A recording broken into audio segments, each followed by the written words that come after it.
Hey guys, this is The Legend of Zelda Echoes of Wisdom. So yeah, Echoes of Wisdom right here. So yeah, the latest, as of now, this is the latest Zelda game to be released.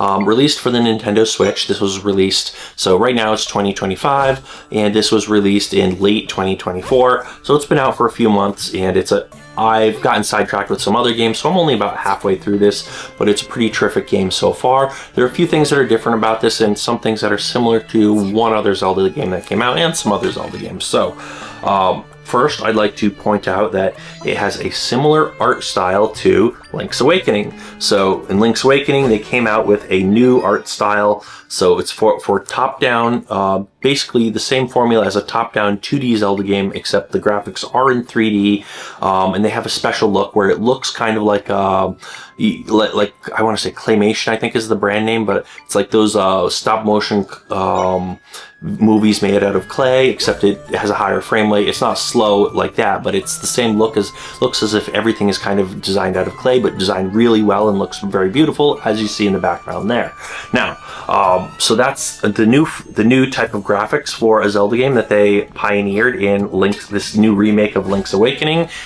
They used that same style of graphics after it proved to be very popular and good because it was good. They reused that. They used that same style of graphics in Echoes of Wisdom, which was a great decision, great way to make a mainline Zelda game using that style of graphics. So after it proved successful, there you go, and that was a great decision. Absolutely love that. That's one of a few things. It's one of two things, I should say, that really set this game apart and make it different from other games. I would say one of three main things. So the first thing that sets it apart is the graphics. So it does match Link's Awakening, but no other Zelda games have that graphics. So it's the second game in the series to use this style of graphics.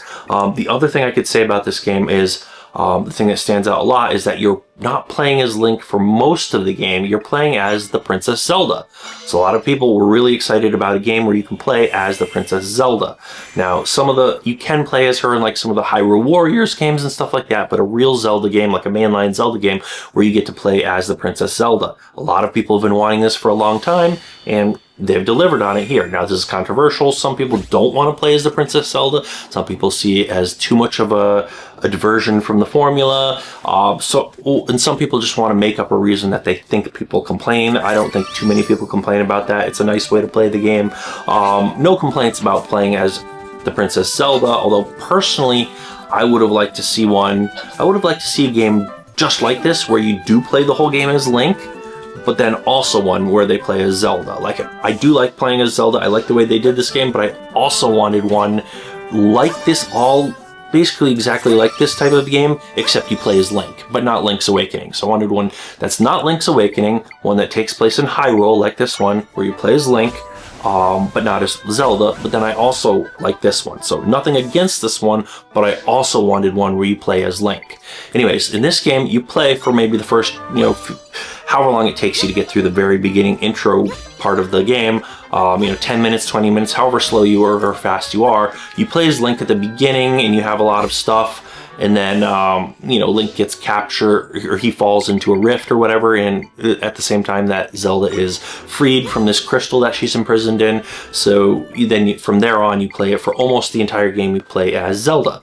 Now, so that was the second difference. So first difference is the graphics. Second difference is that you're playing as Zelda. Now, the third thing they did different in this game is that you don't fight how you normally would in a Zelda game.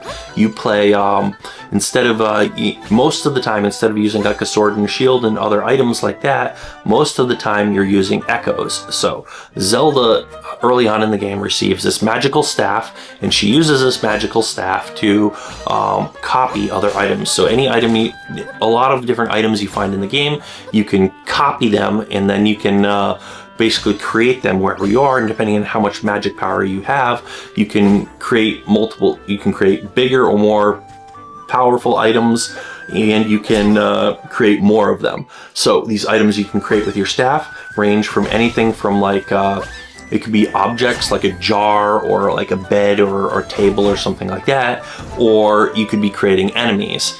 So like when you fight an enemy, you can clone that enemy, and then you can then spawn a copy of that enemy that fights on your behalf. So all of the combat, almost all of the combat in the game, you are basically using your magic wand to spawn an enemy that you have fought previously to fight against whatever enemies you're fighting now.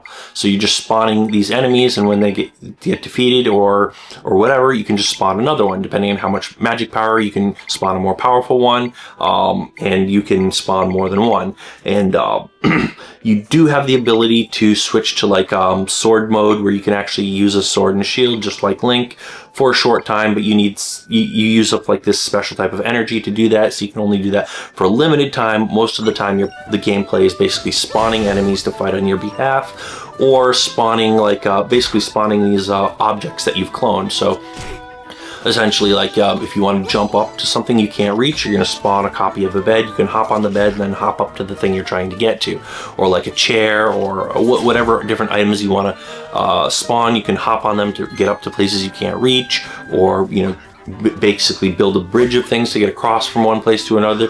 You like spawn something on top of a button. So it plays into a lot of the game mechanics, and a lot of the puzzle solving has to do with you spawning things that you have copies of, or spawning enemies, that type of stuff. So all the combat and the puzzles mostly all have to do with your magic wand and spawning things and stuff like that. So that's the third major big departure in this game from how games in the past were. So basically, those three things: the graphics, playing as Zelda, and using a magic wand and spawning and copying all these different things, which is rather than fighting with a sword and a shield. So those are the main differences in this game. And those things that you spawn are called echoes. You're spawning an echo of the thing. That's why they call it Echoes of Wisdom, because I guess Zelda is associated with wisdom, whereas Link is associated with courage, Ganon with power.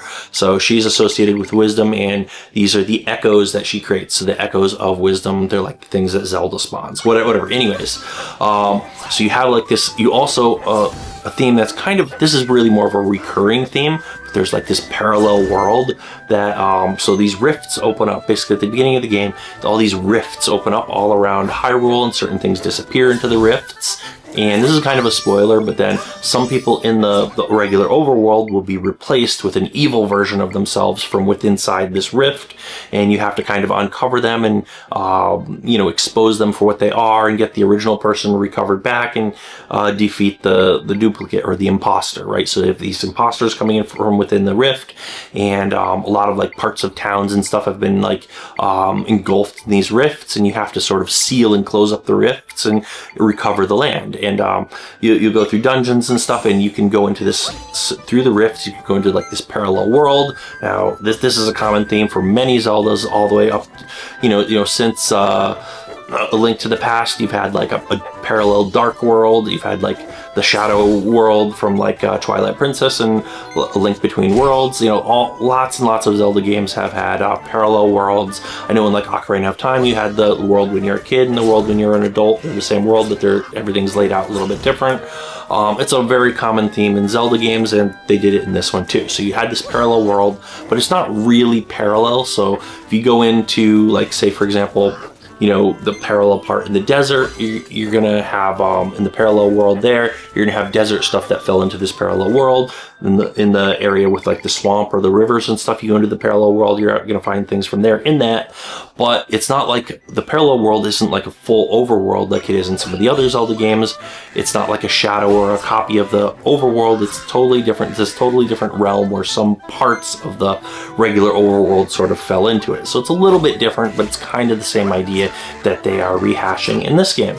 So a lot of different puzzle, the way you approach the game is different, the combat is different, the puzzles are different, the gameplay, there's a lot of dramatic departures in terms of gameplay, but still somehow it just ends up feeling very similar to the original one. You can't just directly go in and chop enemies with a sword as easily as you could in other games. You can still do it, but limited. So it changes the gameplay, but somehow the game still ends up feeling like a lot like a top-down 2D Zelda game made in 3D. A lot like Link's Awakening, and very similar to other games like like A Link to the Past and other games like that. Very, very similar to those, similar formula, and it still feels kind of the same. And overall, pretty solid game. If that's what you're looking for, you like those graphics, you like those 2D top-down Zeldas, and you don't mind this dramatic departure, then this game might be for you. Very terrific game. I'm about halfway through it. I got sidetracked with other things, not because of any problem with the game. Still love the game. Going to be picking it up pretty soon and finishing it. It's an amazing game. So there's that. And yeah, that's about all I have to say about this. Highly recommend it. You know, lots of thumbs up for this thing. But yeah, anyways, also might want to give me a thumbs up for this video. And if you've played this, if you have your own thoughts on this or any other Zelda games, leave a comment down below.